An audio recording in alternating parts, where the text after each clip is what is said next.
Hello guys, उम्मीद है आप सब लोग खैरियत से होंगे। इस वीडियो में मैं आप लोगों को Rowlatt act, Jallianwala Bagh and Rowlatt satyagraha 1919 के बारे में बताऊंगी।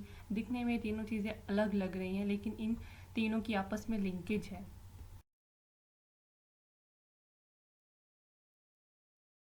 ये रॉलेट एक्ट की आउटलाइंस हैं। इस आउटलाइंस में सबसे पहले मैं आपको इसका इंट्रोडक्शन बताऊंगी, फिर उसके बाद इसके ऑब्जेक्टिव्स और प्रोविजंस के, इसको बनाने के मकसद और इसके ऑब्जेक्टिव्स क्या थी, फिर इंडिया रिस्पॉन्स जो था पूरे इंडिया का रॉलेट एक्ट के हवाले से वो क्या था, उसके बाद फिर इसके अफेक्ट्स क्या आए थे और इसका लास्ट पे कंक्लूजन।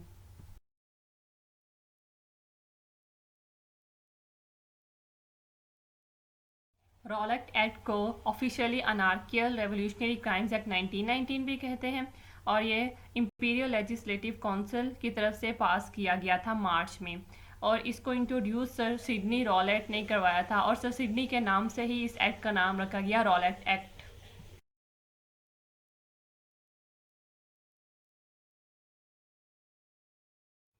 अब हम आते हैं रॉलेट एक्ट के ऑब्जेक्टिव्स पर। इसको बनाने का क्या मकसद था? इसको बनाने का मकसद ये था कि ब्रिटिश गवर्नमेंट ये चाहती थी कि वो जो इंडिया के पीपल से, चाहे वो हिंदू हों या चाहे वो मुसलमान हों, उन पर अपनी सुपीरियरिटी कायम कर सके, उन्हें दबा सके, ताकि वो अपना जो मौक़िफ़ है उसको पेश ना कर सकें। और साथ में वॉर ऑफ इंडिपेंडेंस हम जिसे कहते हैं 1857, जो आउटब्रेक हुई थी, उस तरह की आउटब्रेक दोबारा ना हो, तो इसलिए उन्होंने इसे स्पेशली बनाया था।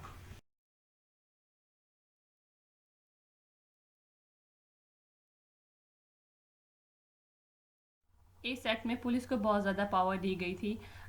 वो किसी भी जगह को वारंट के बगैर सर्च कर सकती थी। इसके अलावा किसी भी शख्स को शक की बुनियाद पर वो अरेस्ट कर सकती थी, और उसे 2 साल तक विदाउट ट्रायल रखा जाता था। कोई उस पर ट्रायल मुकदमा नहीं चलाया जाता था। उसके बाद रिस्ट्रिक्शन थी प्रेस पर, बहुत ज़्यादा प्रेस के फ्रीडम पर, और फोर्थ में पब्लिक गैदरिंग पर बैन था। पब्लिक एक जगह इकट्ठी नहीं हो सकती थी। जब रॉलेट एक्ट आया तो कुछ इंडियन लीडर्स ने इसके प्रोटेस्ट में रिज़ाइन कर दिया, जिनमें मोहम्मद अली जिन्ना, मदन मोहन मालवीय और मजहुल हक आते हैं। फिर इसी के साथ साथ महात्मा गांधी ने एक कैंपेन स्टार्ट की, जिसे सत्याग्रह सभा या रॉलेट सभा भी कहते हैं। बॉम्बे में इन्होंने 6 अप्रैल को ये कैंपेन स्टार्ट की, जिसमें उन्होंने भूख हड़ताल की। और इसके साथ साथ पंजाब में भी प्रोटेस्ट होना शुरू हो गए, और पंजाब में प्रोटेस्ट इस हद तक बढ़ गए कि उन्हें अपनी कैंपेन ख़त्म करना पड़ी, और इसी के साथ पंजाब में मार्शल लॉ लग गया। और इसी के साथ साथ अमृतसर में दो बड़े लीडर, जिनमें सैफुद्दीन किचलू और डॉक्टर सत्यापाल आते हैं, उन्हें गिरफ्तार कर लिया गया। और जो अब फोर्थ इवेंट में बताने जा रही हूँ वो है जलियांवाला बाग मैसरेक्ट। इसमें बेसिकली जलियांवाला बाग में एक त्यौहार मनाने के लिए बहुत से लोग इकट्ठे हुए थे। ये बैसाखी का त्यौहार था, जिसे सिख जोशो खरोश से मनाते हैं। तो वो मनाने के लिए आए थे इस त्यौहार को। तो उस वक्त जनरल डायर जो थे वो लेफ्टिनेंट जनरल थे। उन्होंने एक छोटा सा तंग गेट था उस वक्त, उसको बंद करवा दिया, और बगैर किसी अलर्ट के फायरिंग 10 मिनट तक करवाना स्टार्ट कर दी। तो वहाँ पे जो सारे लोग थे, वहाँ पे फायरिंग स्टार्ट हो गई, उसमें बहुत सारे लोगों की हलाकत हुई थी। फिर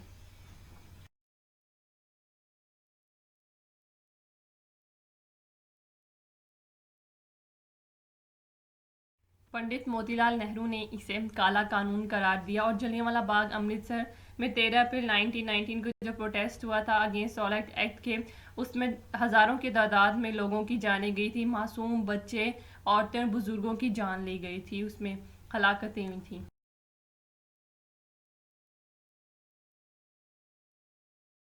तो 3 साल बाद रॉलेट एक्ट को लॉर्ड रेडिंग ने 1992 में मनसूख कर दिया।